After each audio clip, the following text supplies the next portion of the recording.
আমার গল্পপ্রিয় বন্ধুরা, কেমন আছো তোমরা? আশা করি ভালো আছো, আমিও ভালো আছি।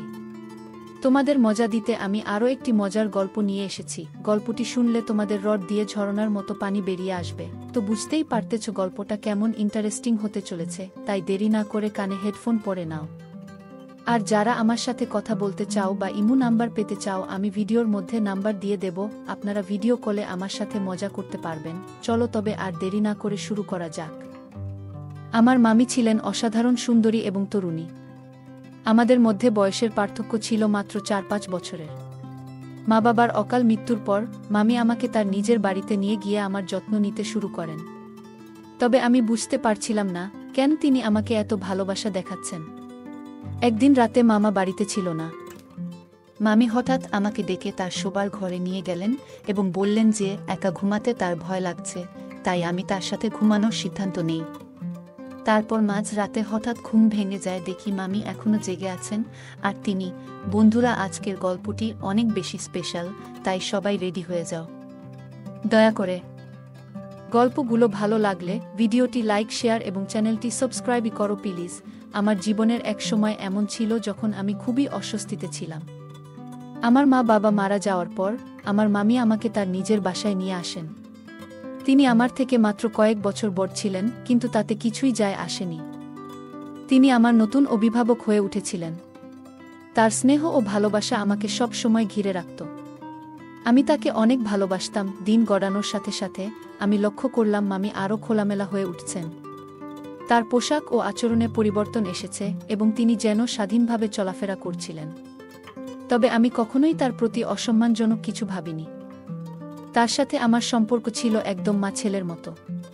তবে কিছু সময় পর মামার অনুপস্থিতিতে মামি আমার সাথে বেশি সময় কাটাতে শুরু করলেন। তিনি হয়তো একাকিত্ব অনুভব করছিলেন, আর আমার উপস্থিতি তাকে কিছুটা সান্ত্বনা দিচ্ছিল। আমি সবসময় তাকে সম্মান করতাম এবং তার যত্ন নিতাম। আমাদের সম্পর্কে কোনো অবাঞ্ছিত সীমা অতিক্রম করিনি, কারণ আমাদের সম্পর্কের ভিত্তি ছিল পারস্পরিক সম্মান এবং যত্ন। আমি তখন মাত্র 17 বছর বয়সের ছিলাম এবং আমার মামি আমার থেকে মাত্র কয়েক বছরের বড় ছিলেন। মামি ছিলেন একজন স্নেহময় মানুষ, তবে তিনি নিজের মধ্যে এক ধরনের আলাদা সৌন্দর্য বহন করতেন। তার চেহারা ও পোশাক সবসময় তাকে আলাদা করে তুলত। যদিও তিনি আমার চেয়ে বয়সে কিছুটা বড় ছিলেন, তবুও তার মধ্যে এক ধরনের স্বাধীনতা ছিল যা আমি সবসময় লক্ষ্য করতাম। একদিন রাতে মামা ফোন করে জানালেন যে তিনি সেই রাতে বাড়ি ফিরতে পারবেন না, কারণ তিনি অন্য শহরে ছিলেন। মামি এই সংবাদ শুনে বেশ খুশি হলেন এবং বললেন, আজ তুমি আমার ঘরে ঘুমাও, তোমার মামা আজ বাড়িতে আসবেন না। আমি বুঝতে পারলাম যে মামি আমাকে বেশি সময় দিতে চাচ্ছেন, কারণ তিনি একাকিত্ব বোধ করছিলেন। যদিও আমার মনে তখন অনেক অস্বস্তি ছিল, তবুও আমি তার প্রস্তাবে সম্মতি জানালাম। আমার মামি সবসময় আমার প্রতি যত্নশীল ছিলেন। আমি তখন যুবক হতে শুরু করেছি, আর এই সময়ে তার সান্নিধ্য আমাকে মানসিকভাবে সমর্থন দিয়েছে। যদিও তার উপস্থিতি মাঝে মাঝে আমাকে সংকুচিত করে তুলত, তবুও তার প্রতি আমার শ্রদ্ধা ও ভালোবাসা কখনোই কমেনি। আমার জীবন তখন অনেক কঠিন ছিল, কিন্তু আমার মামি সবসময় আমাকে আগলে রেখেছিলেন। আমার বাবা ও দাদু দাদি অনেক আগেই চলে গিয়েছিলেন, আর মামির বিয়ের পর থেকে তিনি আমার জীবনের সবচেয়ে আপনজন হয়ে উঠেছিলেন। আমাদের সম্পর্ক ছিল একেবারে নিঃস্বার্থ এবং ভালোবাসায় ভরা, যেখানে কোনো ধরনের অসম্মান বা অশালীনতার স্থান ছিল না। একদিন মামা বললেন, তুমি এই ছেলেটাকে তার খালার কাছে পাঠিয়ে দাও, আমরা এর দায়িত্ব নিতে পারবো না। মামির চোখে জল এসে গেল। তিনি বললেন, আপনি কিভাবে এমন কথা বলছেন? এটি আমাদের পরিবারের একজন, আমি তাকে কখনো একা ছেড়ে দিতে পারবো না। মামা রাগান্বিত হয়ে বললেন, আমার ব্যবসায় এখন অনেক চাপ, আমি আর্থিকভাবে ভালো অবস্থায় নেই, অতিরিক্ত দায়িত্ব নিতে পারবো না। আমি এই কথাগুলো শুনে আরও বেশি ভেঙে পড়লাম। আমার ভবিষ্যৎ নিয়ে অন্যরা সিদ্ধান্ত নিচ্ছিল, আর আমি কিছুই করতে পারছিলাম না।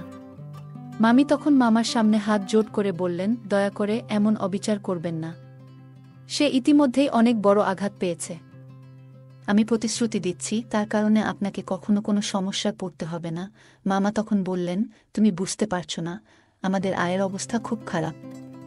বাড়ির খরচ চালাতেই হিমশিম খাচ্ছি, আরও একজনের দায়িত্ব নেওয়া আমার পক্ষে সম্ভব নয়। মামি তাকে বোঝানোর চেষ্টা করলেন, আমরা এই বাড়িটি ভাড়ায় দিতে পারি, তাতে কিছু আয় হবে। আমার জীবন এক সংকটের মধ্য দিয়ে যাচ্ছিল। বাবা মা চলে যাওয়ার পর আমি একেবারে একা হয়ে পড়েছিলাম। আমার মামা মামি আমার জন্য অনেক কিছু করলেন, তারা আমার বাড়ি এবং বাবার ব্যবসা ভাড়ায় দিয়ে আমার জন্য অর্থের ব্যবস্থা করলেন। তারা বললেন, যখন বড় হবে তখন নিজেই সব কিছু দেখাশোনা করতে পারবে। শুধু কিছু বছরের অপেক্ষা, আমি তখন মামির ঘরে থাকতে শুরু করলাম। তারা আমাকে একটি ছোট ঘর দিয়েছিলেন যেখানে একটি সিঙ্গেল বিছানা এবং একটি আলমারি ছিল। মামা আমাকে স্কুলে ভর্তি করিয়ে দিলেন, নতুন পোশাকও কিনে দিলেন। তবে আমি সবসময় চুপচাপ থাকতাম। পড়াশোনায় মন বসত না, কারণ সারাক্ষণ মা বাবার কথা মনে পড়ত। একদিন আমি নিজের ঘরে বসে কাঁদছিলাম। মামি এসে আমাকে দেখে কাছে টেনে নিলেন এবং সান্ত্বনা দিতে লাগলেন।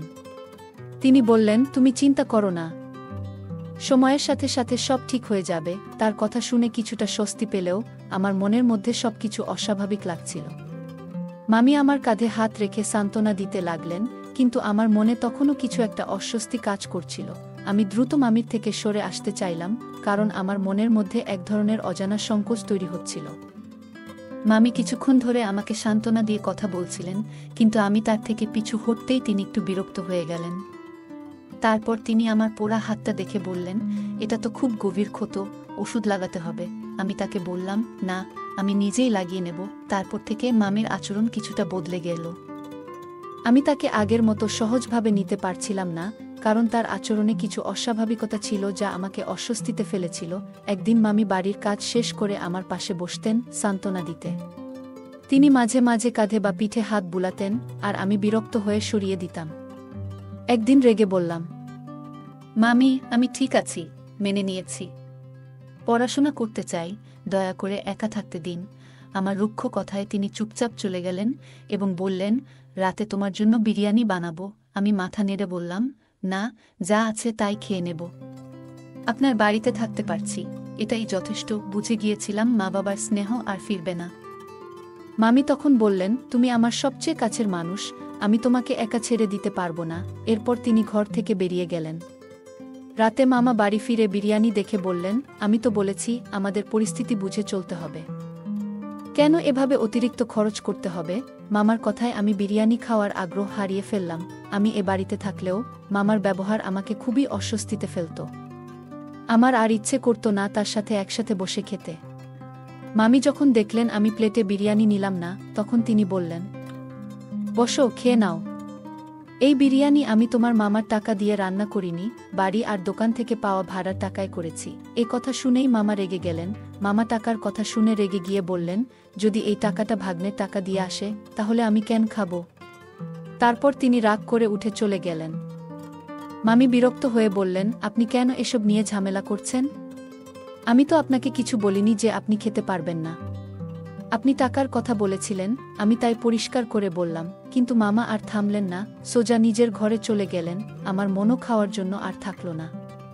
আমি উঠতে চাইলাম, কিন্তু মামি আমার হাত ধরে বললেন, এটা তো তোমার মামার রোজকার ব্যাপার, তুমি বসো, আমি তোমার জন্যই তো বিরিয়ানি রান্না করেছি।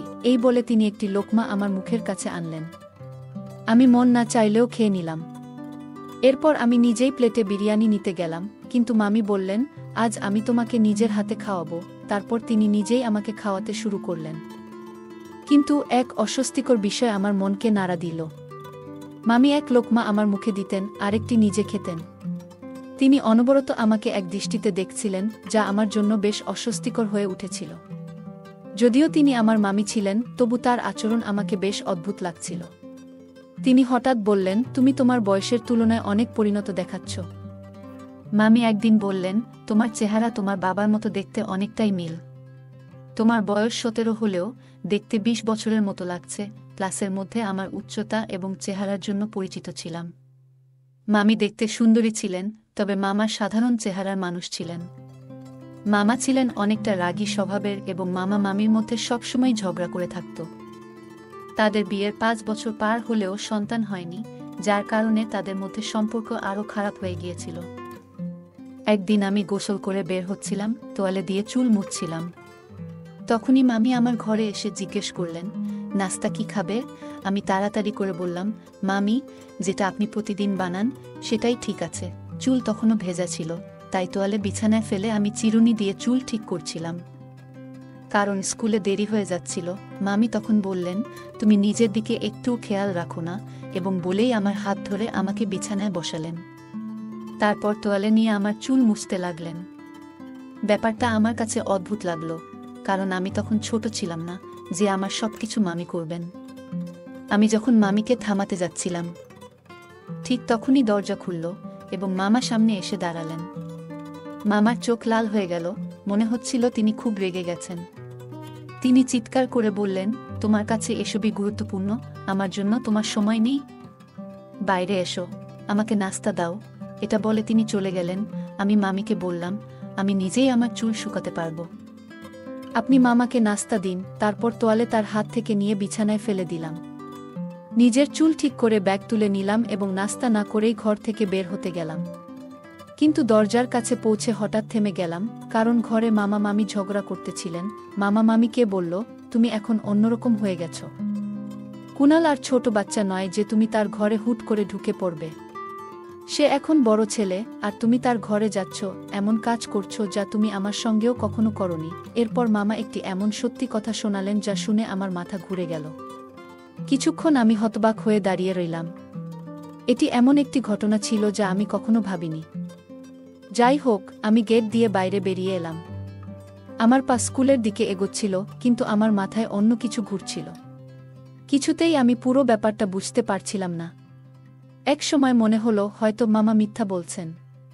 যা তিনি ভাবছেন তা আসলে ঘটেনি। হয়তো তিনি রাগের মাথায় এসব কথা বলছেন। দিনভর স্কুলে আমার মনোযোগ ছিল না।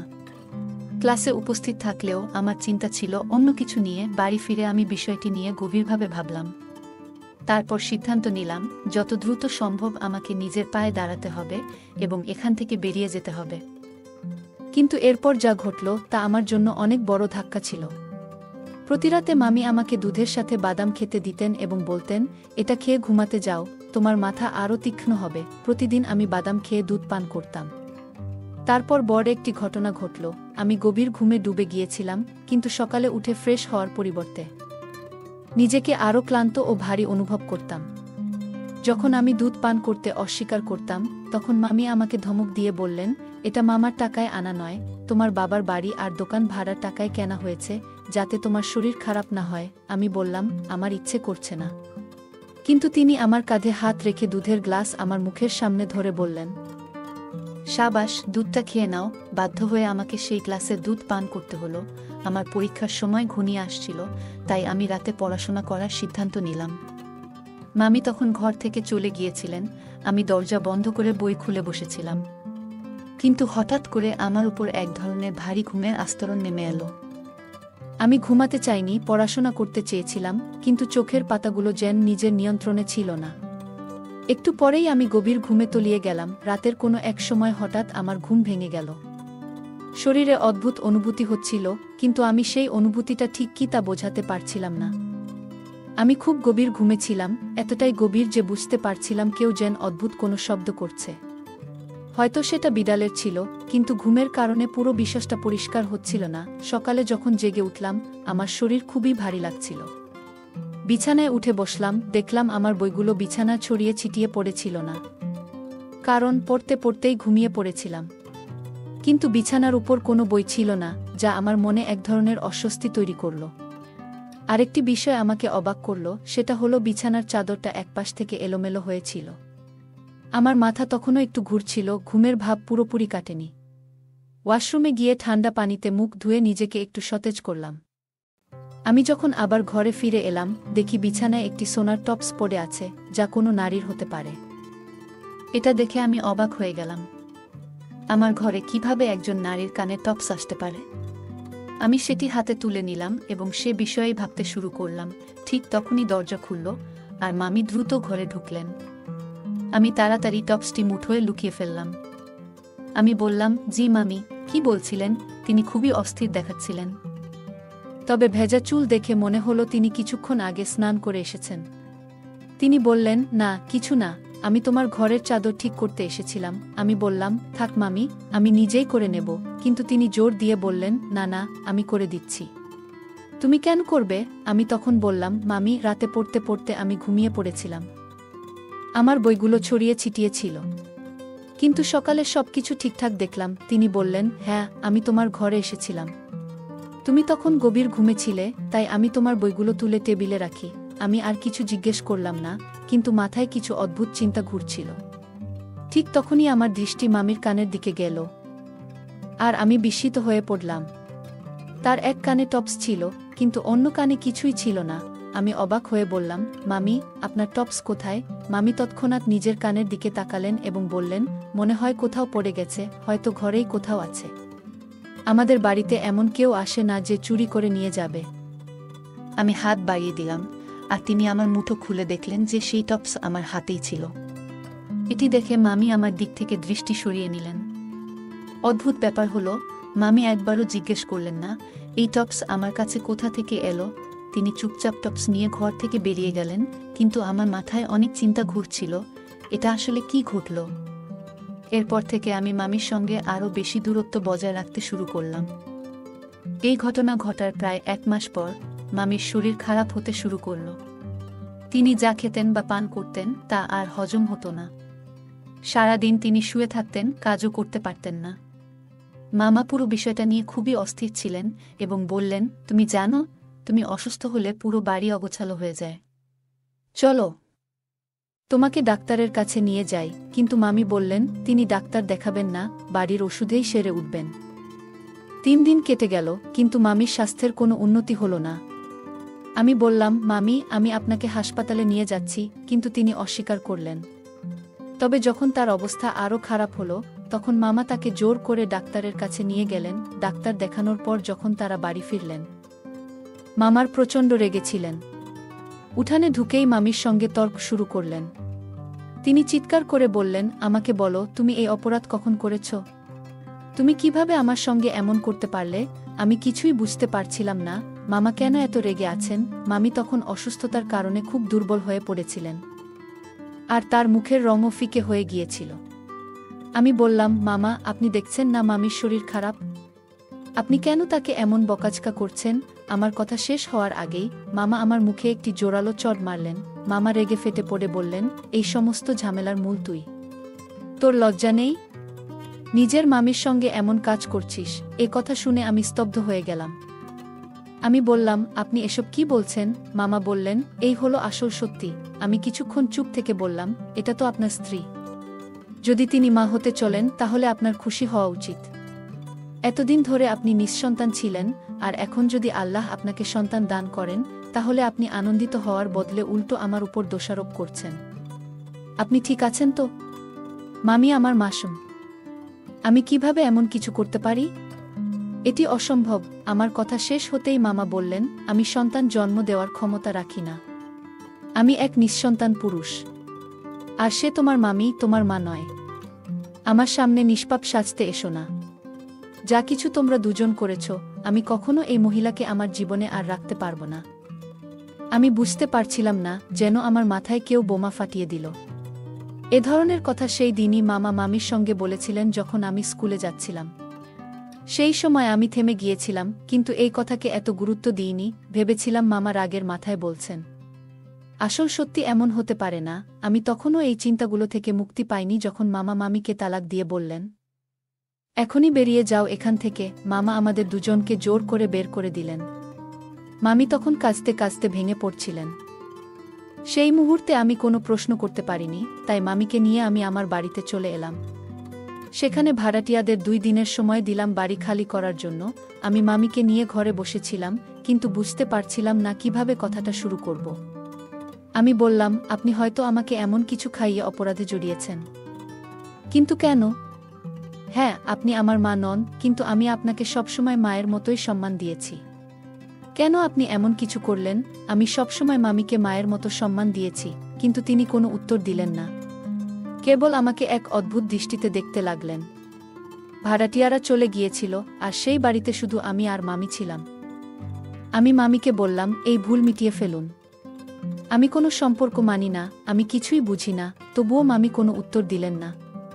কয়েক মাস এমনই কেটে গেল, কিন্তু যখন তাদের বাড়িতে একটি কন্যা সন্তানের জন্ম হলো, তখন তারা তার ডিএনএ পরীক্ষা করালেন এবং সেটা তার স্বামীর সঙ্গে মিলে গেল। এরপর মামি আমাকে পুরো সত্যি বললেন। তিনি বললেন, আমার স্বামী নিঃসন্তান ছিলেন, তবে তার চিকিৎসা সম্ভব ছিল। কিন্তু তিনি কখনো চিকিৎসা করাতে রাজি হননি। আমি গোপনে তাকে হাকিমের ওষুধ খাওয়াতাম, আর ওষুধ খাওয়ার পর তিনি সম্পূর্ণ নিয়ন্ত্রণ হারিয়ে ফেলতেন। তাই আমি তোমাকে ঘুমের ওষুধ দিতাম, যাতে তুমি ঘর থেকে বের না হও। এই বাচ্চাটি আমার স্বামীর সন্তান। আমি জানতাম, তাকে আগে থেকেই বোঝাতে পারতাম না। তাই আমি তাকে বলেছিলাম, এই সন্তান তোমার, তুমি চাইলে ডিএনএ পরীক্ষা করিয়ে নাও। যদি প্রমাণ হয় যে সে তোমার সন্তান নয়, তুমি আমাকে তালাক দিতে পারবে। কিন্তু যদি সে তোমার সন্তান হয়, তাহলে আমাকে তোমার স্ত্রীর মতো গ্রহণ করবে। তালাকের সময়ও মামা বলেছিলেন, যদি এই সন্তান আমার না হয়, তবে আমি তালাক দেব। এখন যখন প্রমাণিত হয়েছে যে এই মেয়ে তার সন্তান, তখন তালাক কার্যকর হয়নি। মামা মামিকে ফিরিয়ে নিতে আসছিলেন, কিন্তু আমি যাওয়ার প্রস্তাব প্রত্যাখ্যান করলাম। আমি বললাম, আমি আমার বাড়িতে একাই থাকতে পারব, আমার বাবার ব্যবসাও সামলাতে পারব। আমি চাই না আমার জন্য আপনার জীবন কোনো সমস্যায় পড়ুক।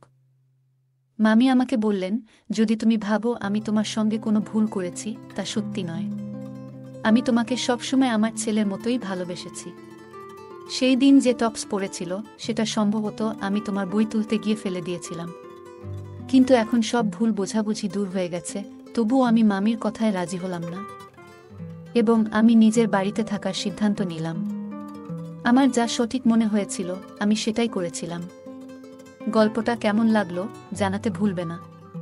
আরও মজার মজার রোমান্টিক গল্প শুনতে চাইলে ভিডিওটি লাইক, শেয়ার এবং চ্যানেলটি সাবস্ক্রাইব করতে এবং বেল আইকনটি ক্লিক করতে ভুলবে না। ধন্যবাদ। আজকের গল্পটি এ পর্যন্ত। এতক্ষণ সাথে থাকার জন্য ধন্যবাদ। দেখা হবে পরবর্তী কোনো ভিডিওতে।